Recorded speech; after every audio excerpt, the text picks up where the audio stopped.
यूं तो कोलकाता का इतिहास काफी बड़ा और रोचक तथ्यों से भरा हुआ है, लेकिन यहाँ के हावड़ा ब्रिज की बात की जाए तो बिना इस शहर की कहानी पूरी नहीं होती।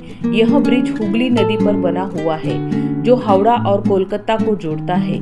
इसे बनाने में इंजीनियर्स ने ऐसे मेथड का इस्तेमाल किया है कि जब यह बनकर तैयार हुआ तो लोग इसे देखकर दंग रह गए। आपको जानकर हैरानी होगी कि इतने बड़े ब्रिज को बनाने के लिए नदी के दोनों किनारों पर केवल 2 पिलर्स का ही सहारा लिया गया है। नदी के भीतर पिलर का इसको सपोर्ट नहीं है। साथ ही पुल ब्रिज में एक भी नट बोल्ट का इस्तेमाल नहीं किया गया है। फिर भी करीब 8 दशकों से यह ब्रिज बिना किसी डैमेज के आज भी अपना जगह पर जैसे तस बना हुआ है। हर दिन ब्रिज के पर करीब 1 लाख गाड़ियां और 5 लाख से ज्यादा लोग पैदल गुजरते हैं, जिस वजह से ये दुनिया के सबसे बिजिएस्ट ब्रिज में से एक है। सेकेंड वर्ल्ड वॉर के दौरान 1942 से 1943 के बीच जापान के कोलकाता पर कई बार बमबारी की, जिसमें हावड़ा ब्रिज को भी निशाना बनाया गया। लेकिन जापान की बमबारी से यह ब्रिज बच निकला। पर हैरान करने वाली बात यह है कि ब्रिज जापान की बॉम्बिनो खाने वाले लोगों ने बिगाड़ कर रखा दिया है। आज की कहानी world famous and one of the best engineers construction Howrah bridge की है, जिसका नाम तो सबने सुना है, लेकिन इसके करीब 150 साल पुराने इतिहास और इसके बनाने की दिलचस्प कहानी के बारे में बहुत कम लोग ही जानते हैं। कोलकाता में एंट्री के लिए ब्रिटिश काल के इस आइकॉनिक ब्रिज से गुजरना भी एक अनुभव है। यह ब्रिज इंडिया का सबसे बड़ी लीवर ब्रिज और सबसे व्यस्त ब्रिज में से एक ब्रिज है। जब यह ब्रिज हुआ तब यह देश का पहला और दुनिया का तीसरा ऐसा ब्रिज था। हावड़ा ब्रिज की सबसे बड़ी खासियत यह है कि ये ब्रिज जो है वो पूरी दुनिया से कोलकाता को जोड़ता है। 18th सेंचुरी में मिड तक अंग्रेजों ने लगभग पूरे भारत को अपने कब्जे पर कर लिया था। अपने शासन को मजबूत करने और अपने व्यापार को बढ़ाने के लिए अंग्रेजों ने भारत के बड़े शहरों में कई डेवलपमेंट्स किए।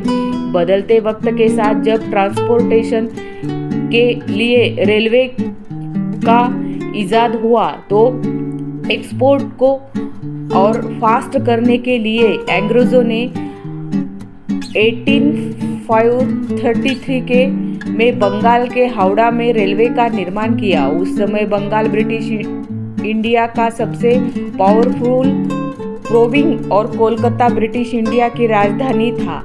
यहाँ से ही लगभग सभी ट्रेन को कंट्रोल किया जाता था। इसलिए अंग्रेजों ने बंगाल में रेलवे लाने के लिए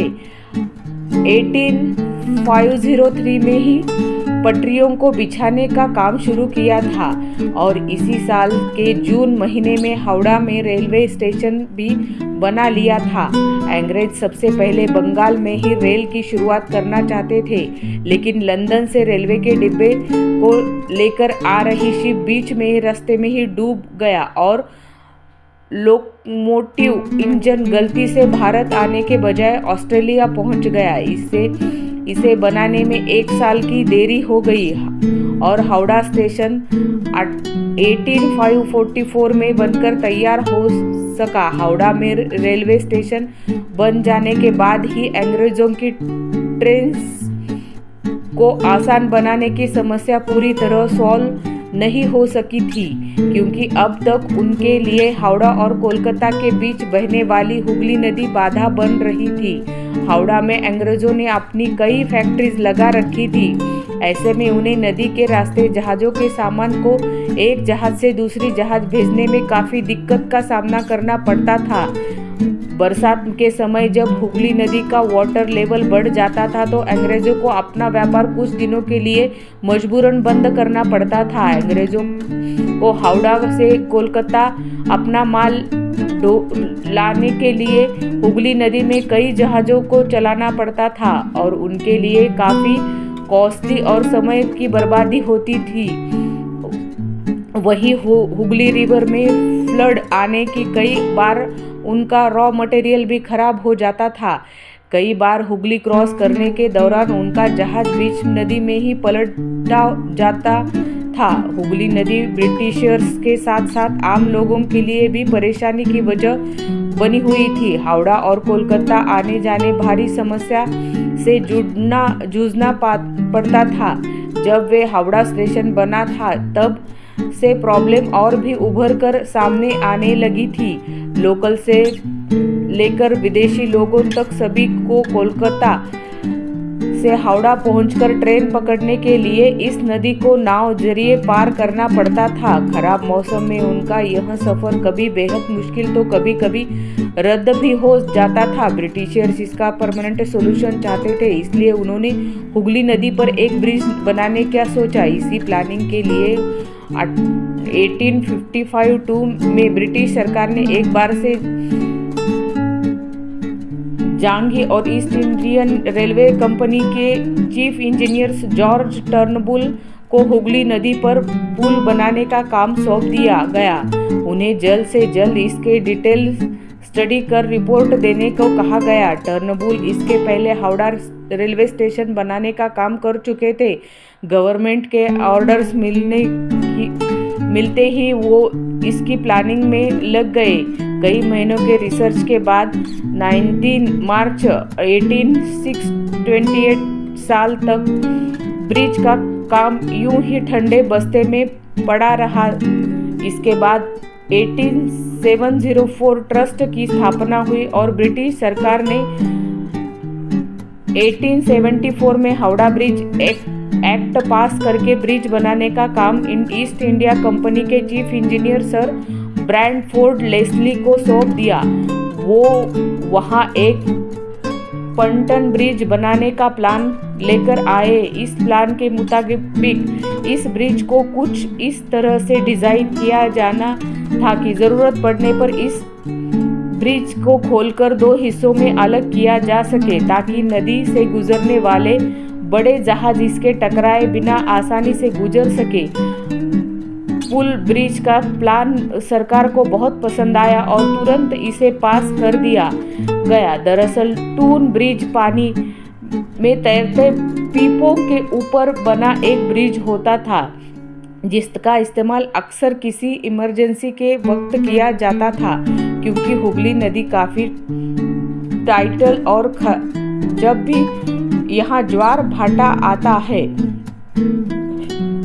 तो इसका पानी में काफी उतार चढ़ाव देखने को मिलता है। इस ब्रिज का यह फायदा है कि नदी का जल स्तर जब भी ऊपर नीचे होता है तो यह पंटन ब्रिज उसके साथ ही खुद को भी ऊपर नीचे होता रहता है। आदेशानुसार पंटन ब्रिज पर काम शुरू किया गया। इस ब्रिज को बनाने के लिए ब्रिज के पार्ट्स ब्रिटेन से बनवा कर आते, जिन्हें कलक में ही असेंबल किया जाता। इसे बनाने के दौरान 20 मार्च 1974 को कोलकाता में भयंकर साइक्लोनिक स्ट्रोम आने के कारण इस ब्रिज को काफी नुकसान पहुंचा। इसके कुछ समय बाद ही एरिया स्टीमर इस ब्रिज से टकराया गया, जिस कारण इसके 3 पंटन पानी में डूब गए और इस ब्रिज के करीब 200 फीट हिस्सा डैमेज हो गया। ऐसे तमाम चुनौतियों को पार कर 1874 में आखिरकार यह ब्रिज बनकर तैयार हो गया। इस ब्रिज को बनाने के लिए लगभग 3 साल का वक्त लगा और करीब 22 लाख का खर्चा आया। यह पंटू ब्रिज 1528 फीट लंबा और 62 फीट चौड़ा था। इस पर आम लोगों के चलने के लिए 7 फीट का रास्ता था, जिसे 17 अक्टूबर 1874 को सभी के इस्तेमाल के लिए खोल दिया गया। इसके बाद हुगली से जब भी कोई बड़ा जहाज गुजरता तब वह ब्रिज बीच से खोल दिया जाता था। इस तरह काम तो चलने लगा था, लेकिन ब्रिटिश गवर्नमेंट ने इसे टेम्पररी इस्तेमाल के लिए बनवाया था। इसके बनाने के बाद हावड़ा और कोलकाता के बीच ट्रैवल करना काफ़ी आसान हो गया था। इस ब्रिज को इस्तेमाल लाखों लोगों के द्वारा किया जाने लगा। लगातार अपनी कैपेसिटी से हुई गुना अधिक भार झेलने के कारण धीरे धीरे यह ब्रिज कमज़ोर पड़ने लगा, लेकिन ब्रिटिशर्स ने इसके हालात पर कोई ध्यान नहीं दिया। आगे कई सालों तक इसे इस्तेमाल किया जाता रहा। गाड़ियों और लोगों के लिए हुगली नदी पार करने के लिए पटन ब्रिज तो रास्ता दे चुका था, लेकिन अब भी कोलकाता की कनेक्टिविटी रेलवे से नहीं हो पाई थी। ब्रिटिश गवर्नर्स कोलकाता को दूसरे साइट्स के शहरों से रेलवे द्वारा कनेक्ट करना चाहता थी।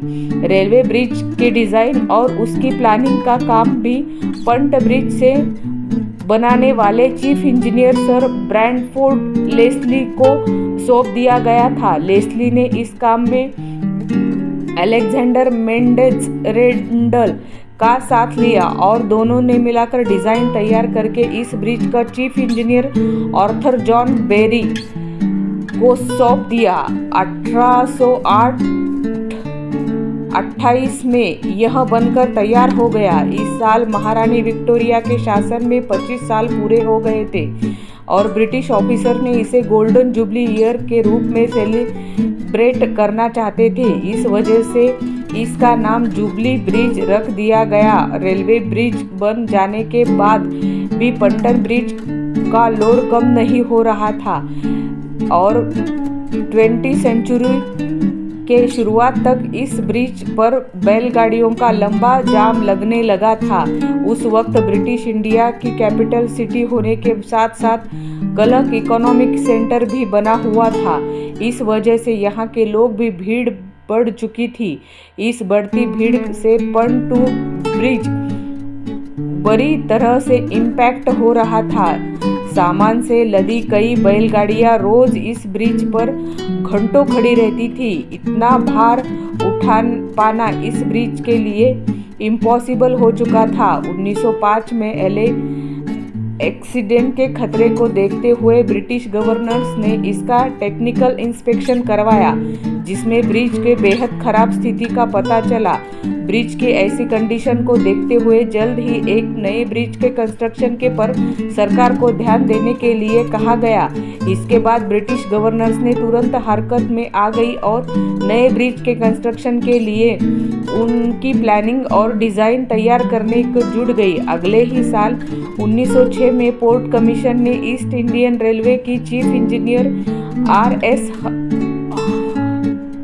व्हाइट और कोलकाता के कॉरपोरेशन के चीफ इंजीनियर W.B. मेकन की अध्यक्षता में एक कमेटी बनाई। उन्हें हुगली नदी पर एक नए ब्रिज के प्लान्स को रिव्यू कर उन पर डिटेल रिपोर्ट देने के कहा गया।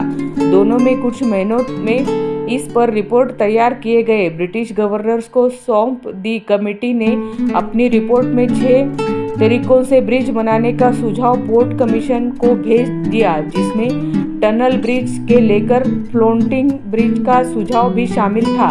सभी 6 सुझावों पर गहन विचार किया गया।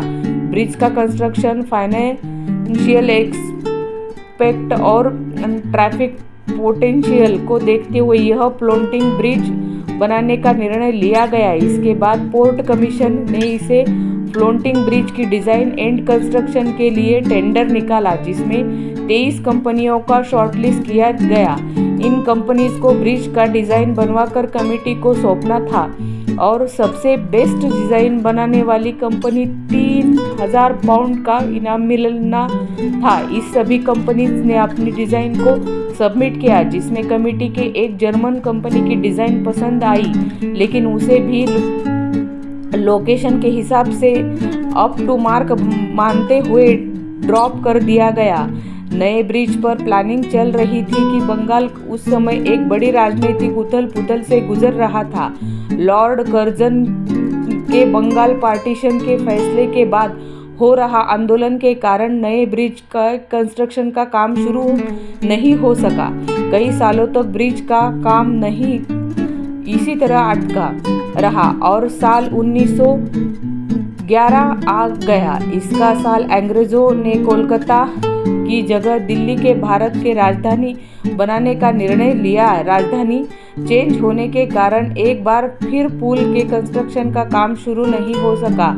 पुल के काम में अड़ंगा डालने की रही सही कसर को फर्स्ट वर्ल्ड वॉर ने पूरा कर दिया, जिसके चलते 1914 से लेकर 1918 तक British governors first world war उलझी रही, जिस कारण अंग्रेजों का ध्यान उस ओर नहीं जा सका। इस दौरान 1917 में पुराने ब्रिज की मरम्मत करके काम चला लिया गया, लेकिन पुल कंडीशन ऐसा नहीं था, ज़्यादा वक्त तक उसे इस्तेमाल किया नहीं जा सकता था। इसलिए नए ब्रिज का निर्माण 1921 में बंगाल के एक फेमस इंडस्ट्रियलिस्ट और आर्किटेक्ट R.N. मुखर्जी के नेतृत्व में मुखर्जी कमेटी बनाई गई। मुखर्जी उस समय मार्टिन कंपनी लिमिटेड नाम की इस कंपनी चलाते थे, जिसके द्वारा इससे पहले कोलकाता के विक्टोरिया मेमोरियल और बेलूर मठ का निर्माण किया जा चुका था।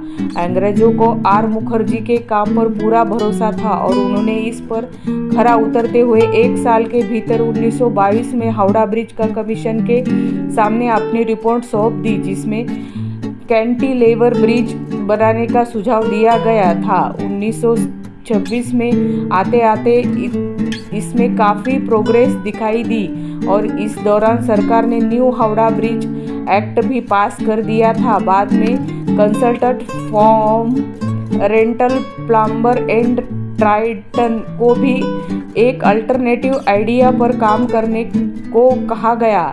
इस फर्म ने 1929 में पोर्ट रस को अपनी रिपोर्ट सौंपी, जिसमें उन्होंने कैंटिलीवर और फ्लोटिंग ब्रिज बनाने का एक अल्टरनेटिव आइडिया सुझाव। इसके बाद 1930 में गुड कमेटी बनाई गई और उन्हीं इस ब्रिज बनाने का काम सौंप गया।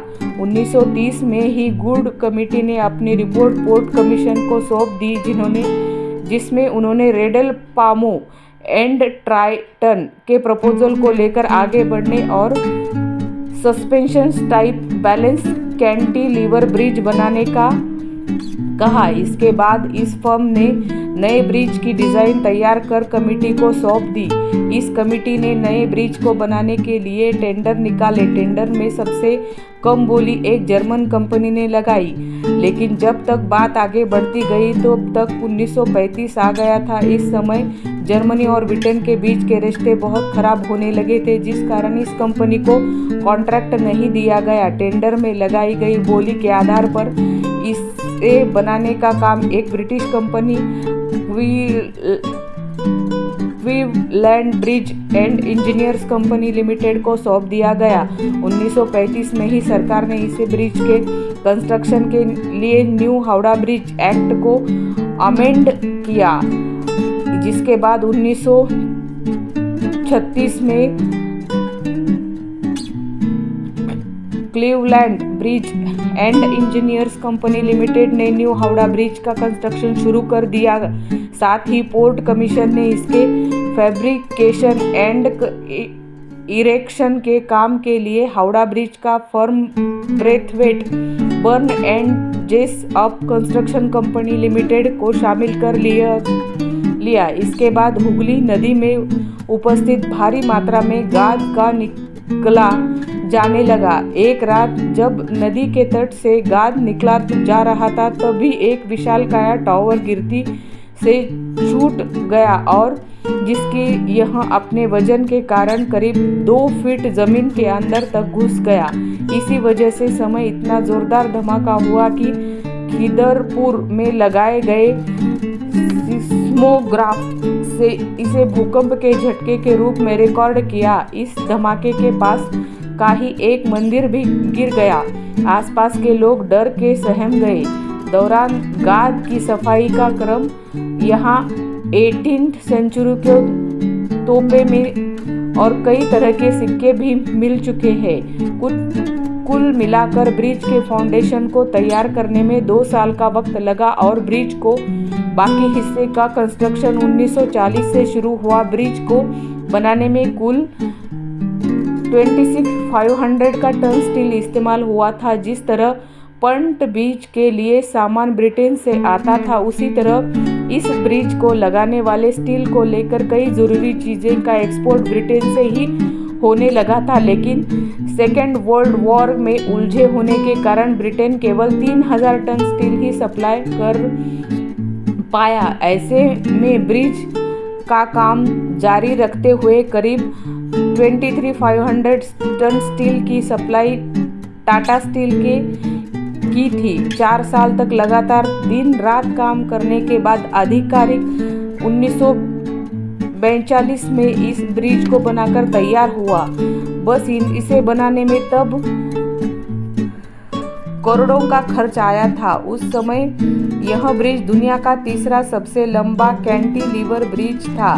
इस ब्रिज की लंबाई 2313 फीट और करीब 269 फीट और पुल की सेंट्रल डेक यानी इसके ऊपर की सड़क चौड़ाई 71 फीट। इसके अलावा सड़क के दोनों तरफ लोगों को चलने के लिए 15-15 फीट से 2 फुटपाथ बनाए गए हैं और इसका सेंट्रल स्पैन 1500 फीट के करीब है।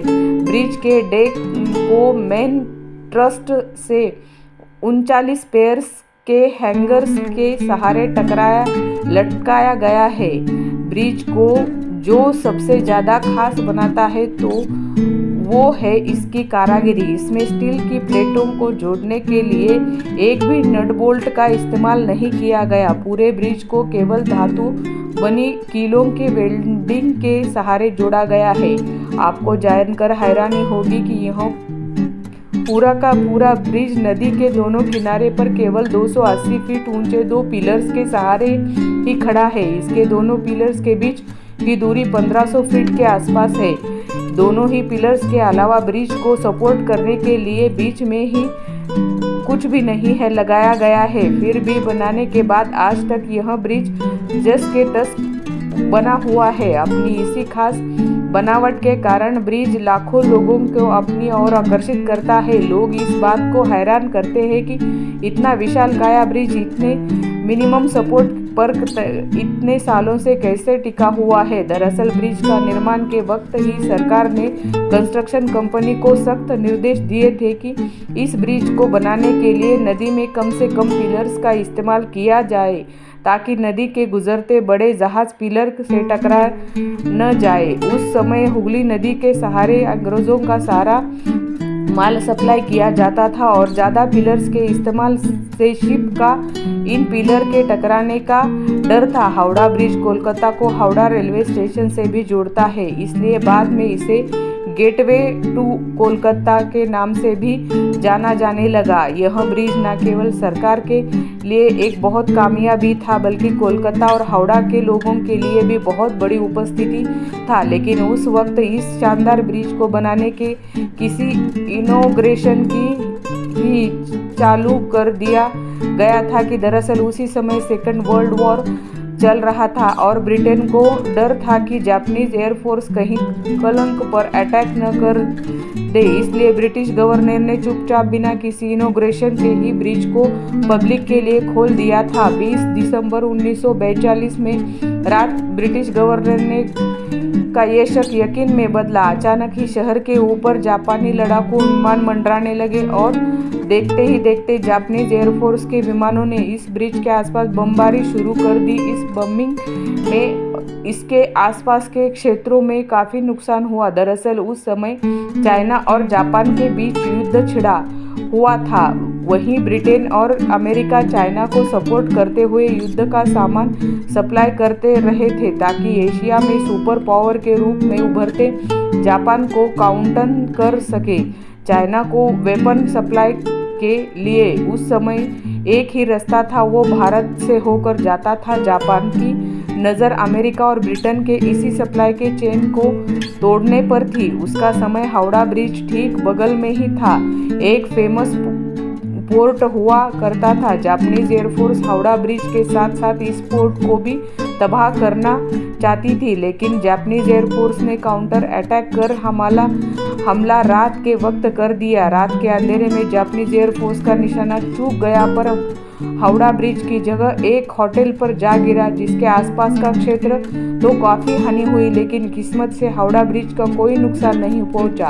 सेकेंड वर्ल्ड वॉर खत्म होने के करीब 2 साल बाद 1947 में भारत अंग्रेजों का आज़ाद हो गया। हावड़ा ब्रिज मालिकाना हक भारत के पास आ गया। आज़ादी के बाद इस ब्रिज का इस्तेमाल काफ़ी बढ़ गया था। उस समय कोलकाता और हावड़ा को कनेक्ट करने के लिए एकमात्र ब्रिज हुआ करता था। 1993 से पहले इस ब्रिज पर ट्रैम भी चला करती थी, लेकिन अन्य गाड़ियों के पड़ने वाले बेतहाशा लोड के कारण 1993 में इसके बंद कर दिया। अपने यूनिक स्ट्रक्चर और इम्पोर्ट्स के चलते ब्रिज इतना पॉपुलर हो गया कि देश और विदेशों के लिए कई फिल्म डायरेक्टर ने इस ब्रिज को अपनी फिल्मों में दिखाया। 1965 में इस हावड़ा ब्रिज का नाम महान पोएट रविंद्रनाथ टैगोर के ऑनर में भी उनका नाम पर रविंद्र सेतु कर दिया गया था, लेकिन आज भी लोग इसे जुबान से इसका पुराना नाम ही नहीं उतर पाया है और लोग इसे हावड़ा ब्रिज के नाम से ही जानते हैं। 1970 के दशक तक बंगाल की बढ़ती आबादी और कमर्शियल एक्टिविटीज़ में आई तेजी के बाद इस ब्रिज पर दबाव काफ़ी बढ़ गया था। इसके बाद हुगली नदी पर ऊपर एक नीचे ब्रिज की ज़रूरत महसूस होने लगी। 20 मई 1972 को प्राइम मिनिस्टर इंदिरा गांधी ने हुगली नदी पर एक और ब्रिज फाउंडेशन रखी। हालांकि 1979 में जाकर इसका कंस्ट्रक्शन शुरू हुआ और यह ब्रिज 1992 में पूरी तरह से बनकर तैयार हो गया। इसका ब्रिज का नाम बंगाल के great social reformer Ishwar Chandra Vidyasagar के नाम पर विद्यासागर सेतु रखा गया, जिसे सेकंड हुगली ब्रिज के नाम से भी जाना जाता है।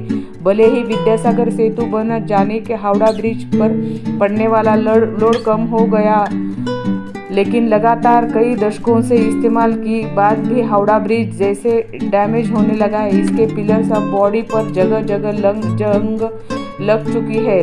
लंबे समय तक इस इस्तेमाल में रखने के लिए वेस्ट बंगाल गवर्नमेंट इसके मेंटेनेंस पर खासा ध्यान दे रही है। हावड़ा ब्रिज का रख रखाव और सिक्योरिटी का जामा कोलकाता पोर्ट ट्रस्ट के हाथों में है, लेकिन कई कोशिशों के बावजूद इस ब्रिज का नुकसान पहुंचाने की को नहीं बचाया जा सकता।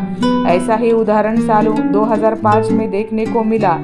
24 जून 2005 को एक cargo ship MV money Hooghly नदी से गुजरने के दौरान डा ब्रिज का टकरा गई। इस टकराव से ब्रिज में 40 क्रॉस ग्रेटर्स टूट गए और इसी 2 ट्रॉली गाइड भी टेढ़े हो गए थे। इसके बाद रिपेयर करवाने में करीब 8 टन स्टील की जरूरत पड़ी। कोलकाता पोर्ट ट्रांस को इस पर 50 लाख खर्च करने पड़े थे। रिपेयर के बाद ब्रिज का यह हिस्सा तो ठीक हो गया, लेकिन एक चीज यह इस ब्रिज को धीरे धीरे खोखला करती रही थी।